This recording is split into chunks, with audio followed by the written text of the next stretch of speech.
Hi, I'm Clemens and welcome to the reveal of Hitman 3 Year 2. Here at IO Interactive, we've been building exciting new content for Hitman 3, and I'm super excited to share more details of what you can expect from another full year of support.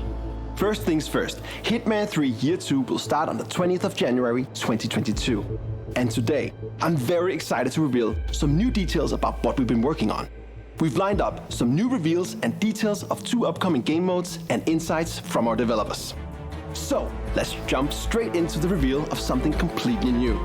This is Elusive Target Arcade. We are always thinking of new ways to challenge our players and give them fresh experiences within the world of assassination. Elusive Targets have always been about recreating an experience that is both tense and impactful. You get one chance to take down your target, there are no second chances, and failure is permanent. The Elusive Target Arcade is our way to take this concept to the next level. The formula has been the same for a while now, and we are ready to mix things up. But without sacrificing what made the Elusive Target so exciting in the first place. In this new mode, you'll take on the ultimate Elusive Target challenge and earn rewards as you go. This isn't just about taking down one target anymore.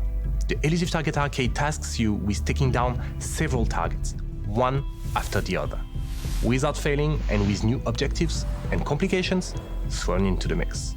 If you can complete the trial, you'll earn exclusive rewards that can be used in the rest of the game. And crucially, these trials will be permanent. Once they are added to the game, they'll be available and waiting for you whenever you are ready to play them. But if you fail a trial, you'll have to wait for the next day to give it another go. Through Year 2, we'll be updating the Elusive Target Arcade with more trials for you to take on and enjoy. We cannot wait to have you play the Elusive Target Arcade and let us know what you think. Elusive Target Arcade will be available for all Hitman 3 owners starting on January 20. We've been talking about changing the Elusive Target formula for a little while now, and we're excited to share the first details of how you can enjoy Elusive Targets in a new way. Now for something else that's coming to the game on January 20. And this is specific for PC players.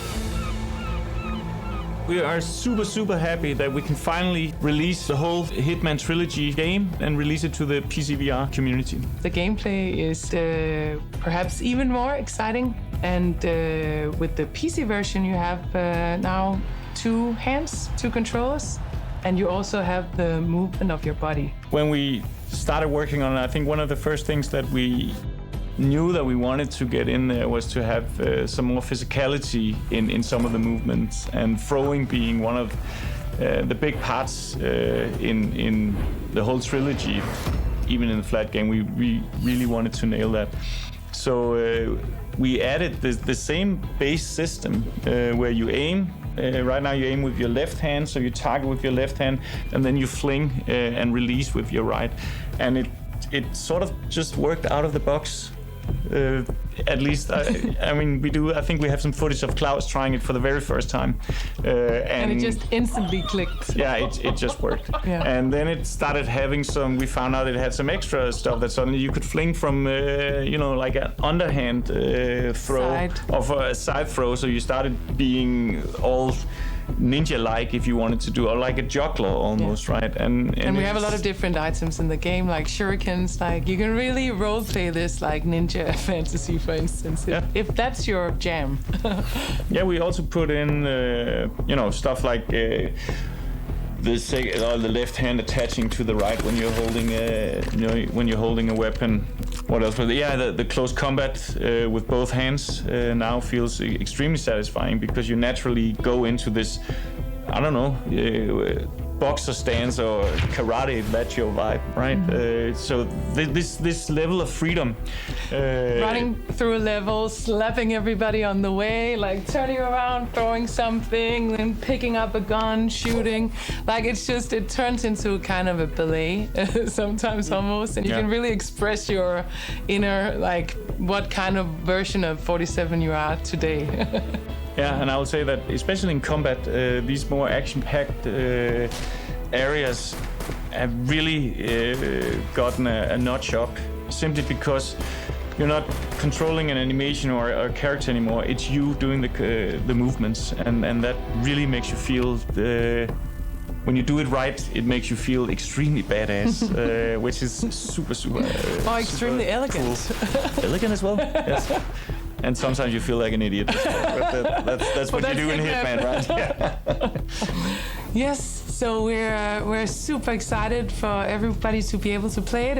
It's happening right around the corner, and we can't wait to hear everybody's feedback and reactions and see what people figure out, what crazy ways they're gonna play the game.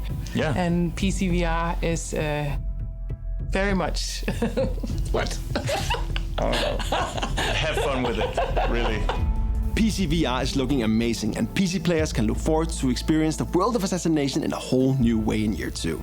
There's more to come for PC players a little later on, and we still have a new reveal of another game mode to come as well, so stay tuned for that. Now, let's check in with some more developers at IOI who will share fresh details on some of the technical improvements that are coming to the game during year 2. We're constantly working on our Glacier technology. It's powering our existing games and all our future games as well. And we want to use the year 2 of Hitman 3 as a chance to bring some of these improvements to our players early on. Some of those improvements, ray tracing. We're going to have better reflections, we're going to have better shadows. You know, Hitman looks amazingly already, but imagine that with ray tracing.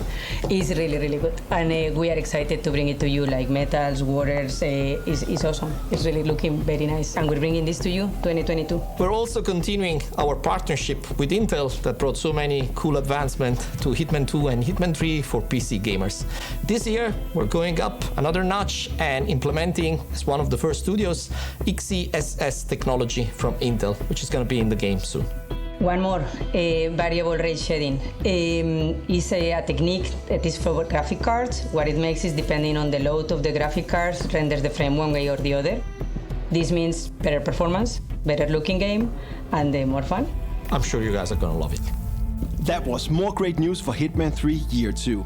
Now, I want to share a few announcements about how we'll be welcoming new players and supporting new platforms this year. Firstly, we're happy to share with our PC players that Hitman 3 will arrive on Steam at the start of year 2, with full support of VR and all the technical improvements that you've just seen. If you're completely new to the world of assassination, we're making it easier than ever to get started and play the full campaign in one single package. The Hitman trilogy includes Hitman 1, Hitman 2, and Hitman 3, giving you everything you need to jump straight into the world of assassination. And when year 2 launches on January 20, the Hitman trilogy will be available through the Xbox Game Pass catalog for both console and PC. All of our new and existing players have a lot to look forward to. And now, we're excited to share the first details of a major new game mode that is coming to Hitman 3 in just a few months' time. This is Freelancer. In Freelancer, you have a safe house. You don't get everything served for you as you do in the main missions usually. Everything is ready and you just show up in Paris or wherever. But here you actually have to do a little bit of this planning beforehand. And it does give a lot of... the role-playing part of it is really strong because you kind of feel like you are Hitman, basically. You can also visit all your different parts of the safe house.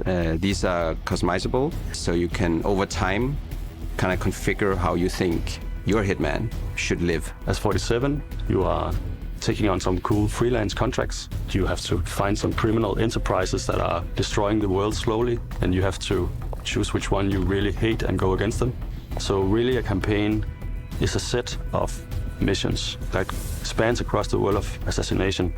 So as a player, you should imagine going on a longer kind of campaign where you go to different missions and you choose the order you want to approach them in, so there's a lot of strategical considerations as well. So this gives a very varied experience whenever you play new campaigns. Yes, it combines the territories and the locations in new ways. When you're on a campaign, you are going up against various types of crime, basically. First off, you have to try and corner the leader. You do that by going to different locations where you take down some of the more ordinary members. And these are sort of bread and butter missions, but it all leads towards you cornering the leader, and the last territory will basically be where the leader is. So you also have some choice there that you can sort of pick where you want to face the leader. When you get to the final mission, you don't know exactly who the leader is. You have some intel that will help you, but you still have to unravel who the actual leader is. So this feels very random when you play over and over again, that you can't really learn the missions. You have to think every time. On these final missions, the leaders will also have additional help from their organization. There's some NPCs that are hidden but are very deadly, so you have to look out for those. There's also other NPCs that will basically spook the leader and alert the leader, so he or she will escape. So there's an added layer of difficulty. Every success in Freelancer basically comes down to your own skill and wits and creativity. Freelancer is very inspired by roguelike games, so we are adding way more consequence to what happens when you're on a mission than we normally do in the normal Hitman games and other game modes. During the missions, there will be suppliers that you can purchase gear from. So that's a new thing, and this is the way you actually build your arsenal in Freelancer. This gear is not persistent, so it means that if you bring it on a mission and actually die or drop it, then it's gone. So then you have to purchase it again, basically. So there's another layer of tension here, that you can't just get a lot of stuff for free. You actually have to build your arsenal and maintain it. Consumables will of course be gone when you use them, so you have to stock up on that. There's no backup plan. It's the sweaty palms we're going for. When you are in your safe house, then you have all the time in the world to plan, and you can figure out what to do. But when you have taken that plane and you are on location, then you better make it count. Freelancer is looking incredible and is currently in the final stages of development. It's currently scheduled for release in spring 2022, and we can't wait. We're nearing the end of the show, so let's recap. Today we introduced Elusive Target Arcade, a game mode that takes elusive targets to a new level. We're bringing Hitman VR to PC, and Hitman 3 will be arriving on Steam. Ray tracing is coming to PC, and the entire World of Assassination trilogy will be included in Xbox Game Pass 2. Finally, we shared the first details on Freelancer, an exciting new mode that will change the way you play and bring back Agent 47's safe house. I can't wait. All of that will be part of Hitman 3 Year 2 in the coming months. There's just one more thing I want to share before the end of the show. We have promised that there's more to come later this year, so here's the first look at something we're working on for later in Year 2. Agent 47 just doesn't stop traveling.